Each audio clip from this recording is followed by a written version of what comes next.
Hi guys, welcome back to the show. It's your girl Sarah right here on Relax Radio, and I'm super excited to be here on this beautiful Friday morning. All right, now I know Fridays are what we are all excited for, so make sure to stay tuned and make sure to let me know what you are thinking, what your plans are for this weekend as well. All right, because after all, it is a Friday, and Fridays are the way we like to spend our weekend. And every time it is Friday, I think of all of the things that I'm going to do during the weekend, right? And this is like rejuvenating, having fun, getting some really, much needed sleep, because that is something that we really don't get to do during the rest of the week, right? When you're working, when you have so many chores to do, you don't really get to sleep during the weekdays. So the weekend is for sleeping, at least in my opinion. All right, now I'm super excited to be here because I have a lot of interesting and amazing information to share with you.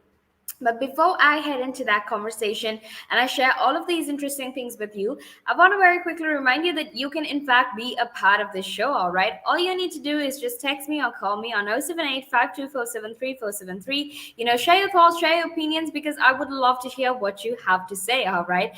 And actually, don't forget to go like us on Facebook and follow us on Instagram, Twitter, and TikTok. That way, you can actually make sure that you're always informed and updated about the very latest, and that you're always listening into the conversation and making sure that you are aware about everything that is happening in the world.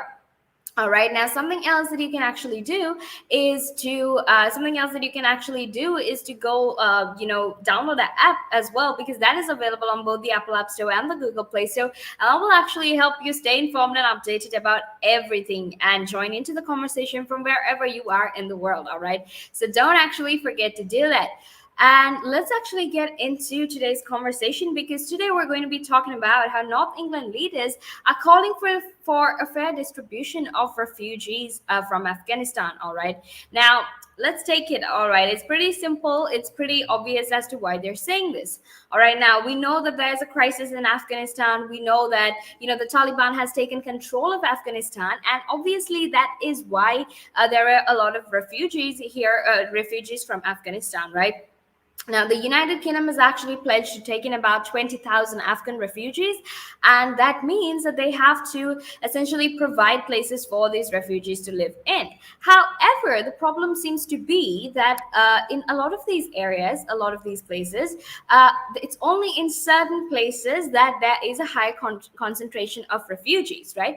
And this also happens to be the places where there is the most amount of poor people, right? Where people are really deprived, right? And obviously, if you're a leader in one of these parts of England, then that is quite telling of if you're a mayor, and that is quite telling of the region that you take care of, right?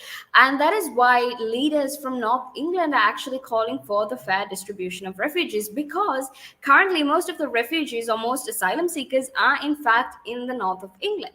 All right, and this happens to be one of the biggest problems for them as well, because in terms of education, in terms of costs, in terms of making sure that they have housing facilities, healthcare facilities, and whatnot, they do have a higher cost, they do have a higher burden in comparison to the rest of England, where they don't really have that many asylum seekers or that many refugees, right? Now, an analysis actually showed that areas housing the most asylum seekers are in fact among the most poorest in Britain. All right, and it also found that almost one in four of the UK's 44,825 asylum seekers that are supported by the House Office, or rather the Home Office, they're only housed by just 10 local authorities, right? And 9 of them are in fact among the most deprived in the United Kingdom. So I don't think I have to explain that any further to you, because I think that statistics just makes it quite obvious, just makes it quite clear why exactly this is such a huge problem. All right, so obviously, if you're going to have a high concentration of asylum seekers in a specific part of England, then that's going to affect them negatively, right? Because in terms of the cost that they have to put up with, the maintenance costs, the housing costs, the private healthcare costs, all of that, those are in fact costs for them, right? So if these refugees are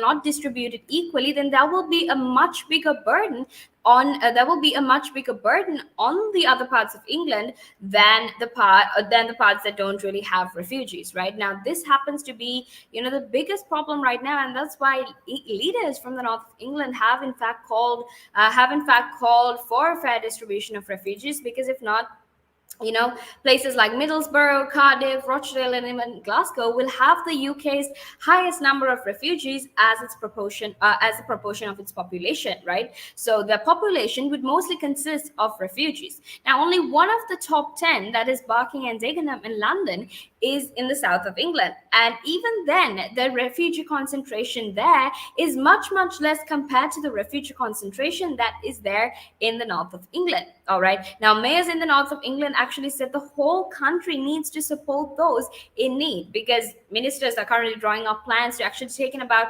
20,000 men, women, and children from Afghanistan over the next 5 years. And with that, there also needs to come the responsibility of equal distribution of refugees. All right. Now, make sure you stay tuned, because we're going to head into a small break, and after that, we will be back to discuss this more. But until then, make sure that you stay tuned.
Welcome back to the show. It's your girl Sarah right here on Relax Radio, and I'm super, super excited to be here because it is Friday, and Fridays is something that we're all excited for. But don't worry, because I'm here to share my thoughts, share my opinions with you, but also because I want to hear your thoughts and opinions with regard to what we are currently discussing. All right, because we're discussing how leaders from North England have in fact called for the fair distribution of refugees here in the United Kingdom, especially given the fact that most of the refugee concentration within England is prevalent in the north of England. All right, so that seems to be the problem, and that is what we're discussing. Because, as in my opinion, I feel like the entire country does in fact have an equal duty to make sure that there is a fair distribution of refugees, right? Because if not, the cost and the burden of refugees are essentially going to fall on one part of England, and that is unfair, because because we need to make sure that every part of England has an equal responsibility in taking care of these refugees until something is sorted out for them, for their future, and they can go ahead and get back to their lives, right?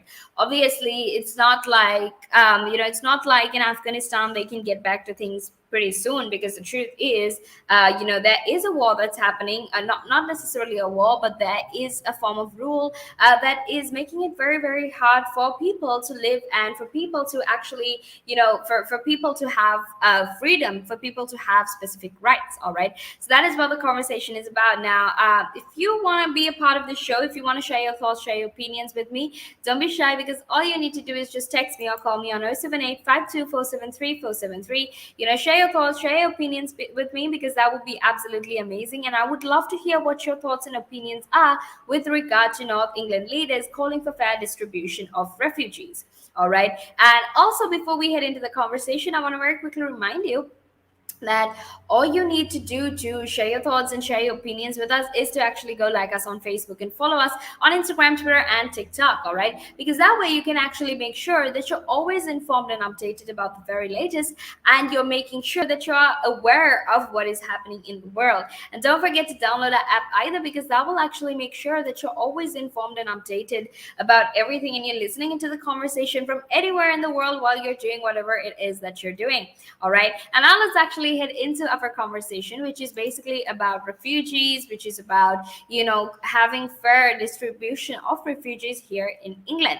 All right, now, like I said, there is in fact a problem with regard to the refugees that are currently there in England, right? And Andy Burnham, who happens to be the mayor of Greater Manchester, actually said that the region would welcome refugees under the government's resettlement programs, but that it needs to be fair, and places like Greater Manchester needs to in addition to places like Greater Manchester, other regions should also play their part.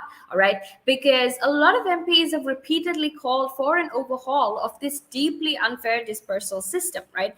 And which is caused, or which often results in those fleeing persecution being housed in areas of severe deprivation, right? With what one deputy mayor actually called as an appalling lack of notification to the local council. All right, now, key considerations for dispersing asylum seekers also include things like availability of private sector housing for rent, even school places, and even local healthcare services, right?